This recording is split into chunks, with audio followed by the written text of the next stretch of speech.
All right. Welcome to the Last Hope. It might be the last hope because there's no more room in this hotel because this conference keeps growing every time we have it.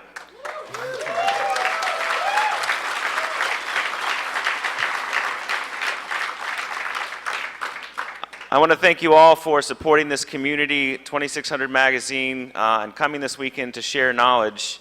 The hacking community is a community, and the 2600 community has looked after a lot of people and supported a lot of people that have gotten snagged by law enforcement for dubious reasons. When I was doing a nationally syndicated radio feature called The Technophile, Emmanuel got in touch with me and told me that a guy by the name of Bernie S. was incarcerated for ridiculous reasons. And I took that to the airwaves, and ever since then I've seen Emmanuel put the resources of 2600 Magazine behind people that have been accused of things that they didn't do. So I think we should give a round of applause to Emmanuel and 2600.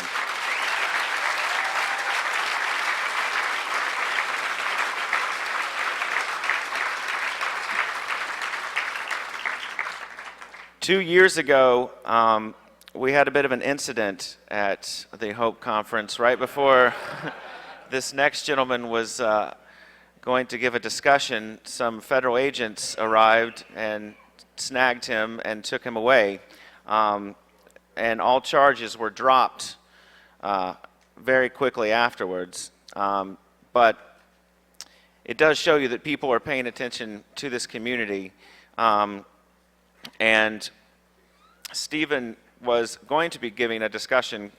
The discussions he usually gives at this conference is called Privacy is Dead, Get Over It. He's working on a new project called Stealing Your Own Identity. He's a director of a detective agency and a private investigator. And we've all been kind of waiting for the thugs to storm in and grab him before he hits this microphone. But we're glad you're here, Stephen Rambam.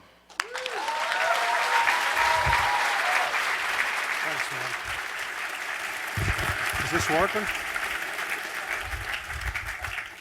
Problem is that you may call them thugs, I call them colleagues, so it was a little surprising for me. I am Steve Rambam, and this talk is Privacy is Dead, Get Over It. Today, in the expanded amount of time that they've given me, I and Rick Dakin and a few other people who will be joining me on the podium hope to give you an overview of what's changed in the past 10 years with databases, privacy, investigation, just how much of your life is out there on display. The first thing that I want to tell you is, with any starting point, your name, your address, your phone number, if you call me and your number accurately comes up on my caller ID, within 30 seconds, I know your name, your address, your social security number, your date of birth, your sex, your driver's license number, and your criminal record.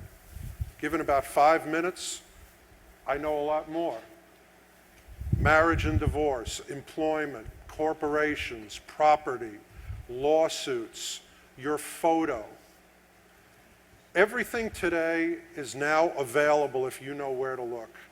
And not just the things that you would expect, not just identifier information, not just residence, not just employment, but without leaving my desk as an investigator, it's possible for me to determine if you're gay or straight or bi, if you're black or white or Hispanic or Asian, if you're a Republican, if you're a Democrat. Everything that there is to know about you is cataloged and indexed and cross-referenced and available. Now, part of what this fella sitting right here is Rick Dakin, who is arguably the bravest guy in the room, as you're going to see. Rick, now, by the way, just a show of hands. How many of you were at the talk at the Stevens Institute? Okay, about 15%. For those of you that were at the Stevens Institute talk, some of this is going to be familiar, about 20% of this talk. 2 years ago, I went on the Off the Hook